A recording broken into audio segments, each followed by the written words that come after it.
Just 15 days to go now, and at last, some good news for the Prime Minister and consumers. Inflation is back at the Bank of England target of 2%. But with prices now a fifth higher for ever, should we really be getting the bunting out? I'll be joined by a senior cabinet minister to discuss that. And with less than a week to go until the Sun's election showdown, with the two men battling to be Prime Minister, we'll do the draw right here to see who goes first. Subscribe, youtube.com/@sunelection, and never miss a thing. This is Never Mind The Ballots. With us in the studio this morning, the Sun's chief political correspondent, Jack Elsom, and joining me all the way from sunny South Wales, it's the Welsh Secretary, David T.C. Davies. Good morning, David. Morning, Harry. Morning, Jack.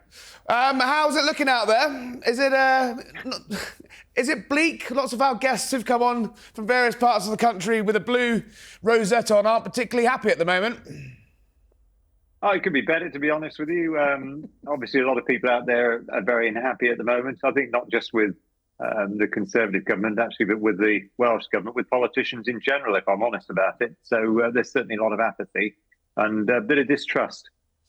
What do you think's been fueling that? Because obviously you've been in government in Westminster for 14 years now, and actually if you look at the polls, there is a remarkable thing happening. As Nigel Farage says, there's something happening out there, which is actually the two main parties could end up having their lowest vote share in a very long time.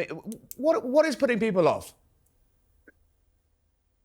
It's a big question. There'll be books written about this in years to come. I think over the last 5 years, people have been battered by the various challenges that have hit this country. COVID, obviously, the war in Ukraine and the impact that's had on prices and inflation. And I think a sense of instability as well because of what's going on in the Middle East and the potential that we could get dragged into that in some way.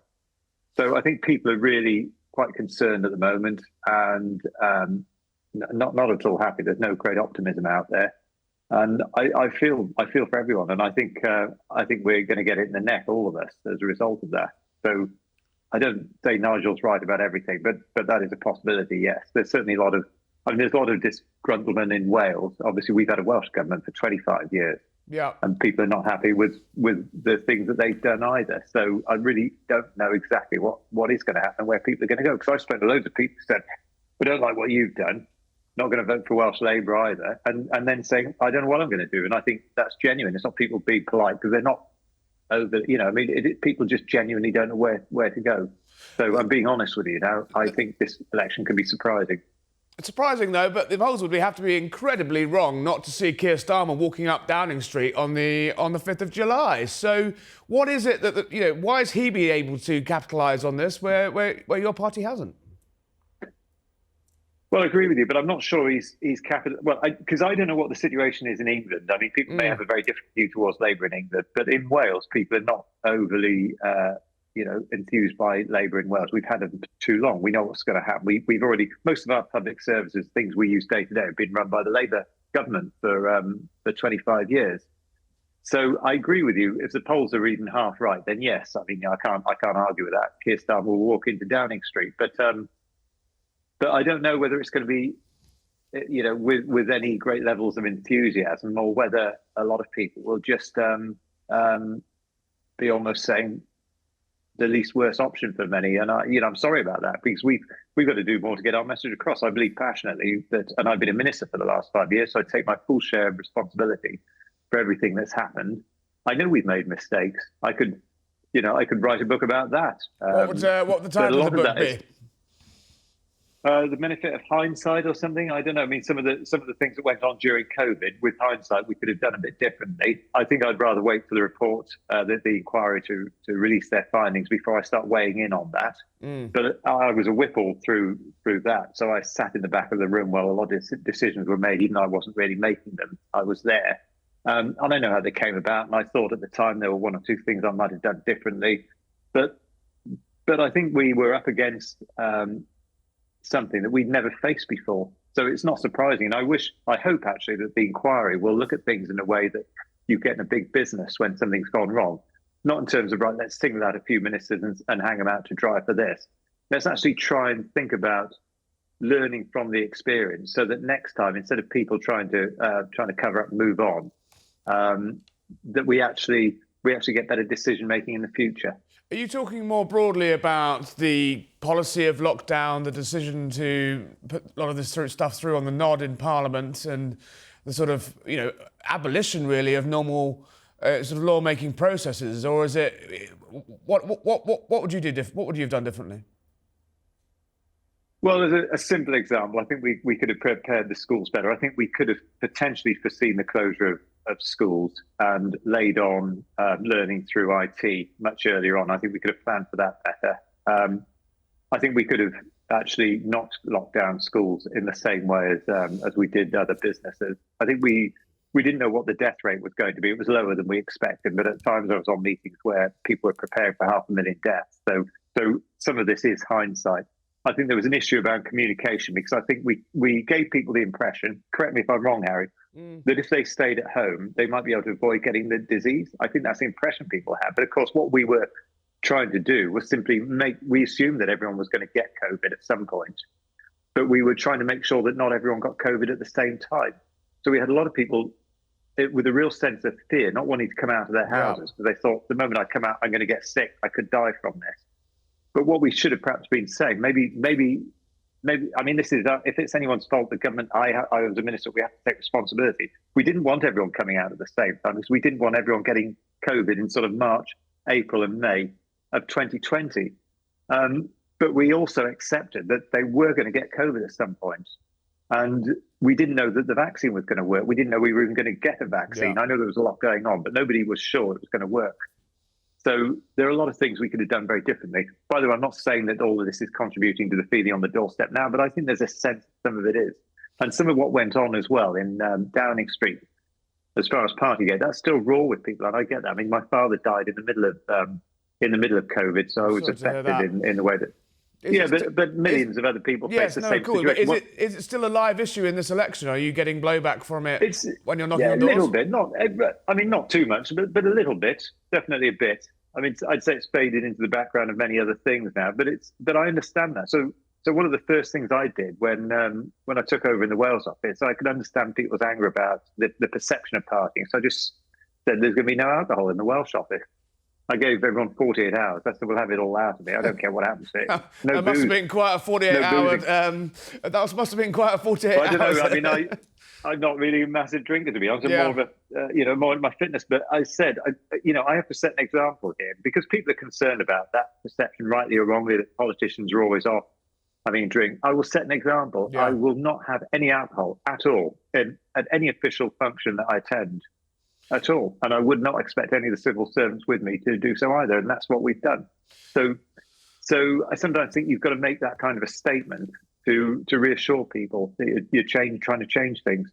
The big bridges, for the government and the Tory party to make with the public. One of your colleagues, Leo Doherty, who also was a whip as well and now a junior minister, has appeared to criticise the Prime Minister this morning for not waiting until the autumn to have the election, not waiting for flights to leave to Rwanda. And we've got good news on the economy today in terms of inflation. But he's got a point, hasn't he? Why did Rishi Sunak go early? And isn't it backfiring? Not necessarily. I mean, I don't know why he went early. I wasn't part of that discussion around the election.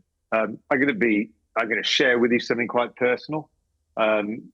In a very selfish way, I thought, well, actually, I'd booked 5 days holiday over the summer. Whatever happens, whether I win or lose, I might as well have a fortnight away now with my family. So, well, he was telling us how holidays were safe one minute and then calling an election the next. I mean, it sounds awful, doesn't it? This will get taken out of context for sure, blown all over the sun. But I didn't particularly want to spend every day of the summer recess knocking on people's doors and delivering leaflets. So I'm not sure that people in Monmouthshire wanted that either. So we've all been spared that particular issue. Well, it's a brave canvasser that knocks on the doors during the football in England, though. I'm sorry Wales aren't there, but you don't sound. Look, you're normally a man of cheery, sunny disposition. You don't sound like you don't sound like you're on the winning team this time. I look at it. Well, I will say this, right, and this is genuine. I look at the opinion polls. I can't run away from the opinion polls. They don't always get it right. They never get it 100% right, but they're clearly pointing at a large Labour majority. I don't know how large that will be, but I'm not stupid either. You cannot dismiss every single opinion poll. At the same time, and I can only go by Monmouthshire, and perhaps a little bit more widely in Wales, I don't detect any great enthusiasm for the Labour Party either. So I'm not absolutely certain that people know exactly what's going to happen in the election, but I do agree it points in one direction only. And what happens after the election if it is the inevitable Labour result that you say? I mean, would you like to see Reform and Nigel Farage and the Tories come together, or do you think that's for the birds? I don't think that would work. I think if Labour nationally do what they've done in Wales, then they're going to become very unpopular very quickly. People are going to realise they're sold up. I mean, look, in Wales, we've got the longest hospital waiting list in the world. I mean, Wes Streeting was announcing his great plan for the NHS yesterday, which was to buy up care home beds.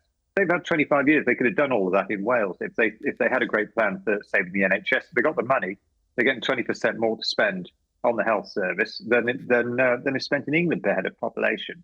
And yet we end up with the longest waiting list. I ring an ambulance for my father-in-law. I rang one at about 11 o'clock in the morning. It came at 5 o'clock the following morning. And he then when he got into the hospital, he then spent 6 hours waiting in the back of an ambulance before they could take him in. I mean, we had there was a gentleman here who was carried off to hospital in the back of a transit van, strapped to a plank of wood a year or so ago. How extraordinary! It's extraordinary. The health board here have built industrial fans to waft away the fumes from the ambulances, because the ambulances have to keep their engines running while they're waiting. They're waiting for 6, 8, 10 hours at a time outside hospitals. So they've built these fans to waft away the fumes. Why is it, though, we're running out of time, but just while we've got you here, why is it, though, that if Labour have been such a disaster in Wales, the government have been unable to present, the evidence of that as a reason not to elect Labour? Why are they still soaring ahead in the opinion polls? It's not over yet, is it? I mean, people I talk to on the doorstep, yes, they'll say they're not very happy with things that the Conservative government have done, but they're not very happy with having a blanket 20-mile-an-hour speed limit and a government that won't build any new roads and the worst educational standards in the whole of the United Kingdom. And that's the OECD saying that. They're not happy about the fact that the Welsh government are legislating to bring in road tolls and that they've just spent £120 million, right, or they're about to, on extra politicians, £120 million while they're cutting NHS budgets. So there is plenty to be not very happy about. The frustrating thing is, I think sometimes people don't realise a lot of these policies that upset them, whether it's speed limits or hospital waiting times, are actually Welsh Labour policies, not UK government policies. And that's a job I've got to do, is to get that over. Well, David T.C. Davies, thank you for joining Never Mind The Ballots. Hope to see you with a smile on your face at some point one day again, but good luck. Take care. Thanks. Bye, Harry. Jack, I mean, that's a senior cabinet minister. He wasn't happy, was he? What an extraordinary interview. Like you said, incredibly candid. The Prime Minister seems to be the only one in Cabinet at the moment going around, Richter's grin, saying we can win this election. Meanwhile, Cabinet Ministers, sitting Cabinet Ministers, like David T.C. Davies, saying that the polls only point to one thing, a Labour government. It's pretty extraordinary. My gob is smacked by that. I've never seen they at least try, they normally try to put on a brave face, right? But I think that, he hit the nail on the head there, in which he talks about so much of politics is about feelings and it's about moments and brands, and that the Tory brand does have this element of, busted flush attached to it now, and it's about certain moments. We saw one recently, the D-Day debacle. Partygate, he mentioned as well. Most people aren't political obsessives like us. Astonishing that you get the Tories bringing up Partygate. Most people don't follow every single cut and thrust, every twist and turn of policy. It's certain moments which create an air of branding towards a party. And I think he's right that the Tories at the moment, they're really struggling to shake that. But he's got a point there, hasn't he, that Labour's record in Wales is terrible, it's dire. But the fact is, they can wang on about that all they want. The Tory brand, as you say, is so that, it's just people are shrugging their shoulders and saying whatever. That's fatal for me. Yeah, David T.C. Davies been essentially behind enemy lines for the past few years, in Welsh Labour. And the Tories do have a legitimate argument that Welsh Labour have almost run that country into the ground. Whether you look at the NHS waiting times, whether you look at the scandal currently involving the First Minister Vaughan Gething. The problem is that voters seem to have put their fingers in their ears, and that however much mud the Tories can sling at Labour, it's just not sticking at the moment. Well, I hear the PMs are due in Wales any moment, and hopefully he'll be telling TC Davies to turn that frown upside down. Now, don't go anywhere. At the moment you've all been waiting for, the big draw. Stay there. Right, here we go. We have our exclusive Sun Tombola, and all the way from Germany, a very special guest to oversee proceedings. Welcome, Gareth Southgate, and still with me, Jack Elsom. Jack, our debate, 24th, Monday, less than a week to go. Be there or be square. You'll be there. I'm pumped. I'll be there. Right, so we've got, obviously, the Prime Minister's coming. We've got the man who wants to replace him as Prime Minister. We're going to be live on YouTube. We're going to be across all socials. There's going to be hundreds of Sun readers. It's going to be amazing. But we need to decide who goes first. Now, you're an astute political nerd. Yep. What's the advantage of going first and what's the advantage of going second? Obviously, beyond the fact that if you go second, you can see what the other guy's up to. Well, the advantage of going first is that people are definitely going to be watching and not having sloped off to the football midway through. Obviously, no one's gonna only watch half of the Sun Showdown. Of course not. They'd be foolish to do so. Advantage of going second is that obviously you can directly respond to what the person that went first went. You can push out your lines, rebut them. But then again, it's half a dozen to one, 6 to the other. I don't think it's going to make too much difference overall. Gareth, what do you reckon? No comment from him. Right, so what we have in here, we have exactly 5 Red Bulls. There we go. 1, 2, 3, 4, 5. They will be representing Sir Keir Starmer. Oh, God, I've broken it. Never mind, hold on. There we go. Here we go. We're back in. 5 Red Bulls and 5 Blue Bulls. There we go. I can't believe I'm saying blue balls on television, but there we go. 5 blue balls. Oh, I've lost one. Right, are you ready? I'm ready. Are you ready? Can we have a drum roll, please? Look at this. This is no expense spared here at Her Majesty's Sun. Right. The moment we've all been waiting for. The big reveal. It's going to be blue balls. Rishi Sunak will go first in the Sun debates. You have heard it here first. Fantastic. So, 5 o'clock, June 24th, Sun HQ. I'll even bring my tombola, if you like. You'll see Rishi Sunak face a grilling from Sun readers for half an hour, followed by Sir Keir Starmer, the man that's trying to replace him as Prime Minister. Jack, thank you for your help. Gareth, thank you for your silent and tacit support. You won't want to miss it. I need to go and phone the Prime Minister's office and tell him he's finally won something. Don't go away. We'll be back to take the mickey out of Ed Davey, as ever. And before we go, just your favourite part, the incredibly popular segment of the show where we have a look at Ed Davey. But before that, the Prime Minister has been feeding some sheep. Let's have a look at that. Or trying to, at least. There we go. He spooked the sheep, Jack. You know, it's an absolute gift to headline writers, isn't it? Woolly policies, lambs to the slaughter. Yeah. You know, the puns write themselves. I mean, I was with him on a farm not at the beginning of the campaign, and he was a hit with the sheep because he had some hot bottles of milk, but these ones look a bit more grumpy. Not exactly a prime ministerial image, that one, is it? No, he can't control his flock. Yeah, the flock have deserted him, yes. And of course, right, I haven't actually seen this clip, so I have absolutely no idea what I'm about to watch. What has Ed Davey been doing? Target Conservative-held seats I'm going to go for in the south and southwest of England, amongst others as well. But I think they're trying to suggest that it's Jeremy Hunt. He's gone. knock down Conservative towers metaphorically in this election. So the blue wall. That's Winchester. That's gone. Marvellous. This is Eastleigh. That's Eastleigh. This is Eastleigh. It's coming our way. We've got Eastleigh. Fantastic. Right, that's all we have time for today. Thank you to all my guests for joining me. The ever chirpy chappy that is Jack Elsom, and the rather sad, upset-looking David T.C. Davies, all the way from Wales, Gareth Southgate, all the way from Germany. I will be back on Monday for the election countdown. Kate Ferguson will be here tomorrow. Jack will be here on Friday. Don't miss that by subscribing, youtube.com/SunElection. You won't miss a moment. This was Never Mind The Ballots. Goodbye.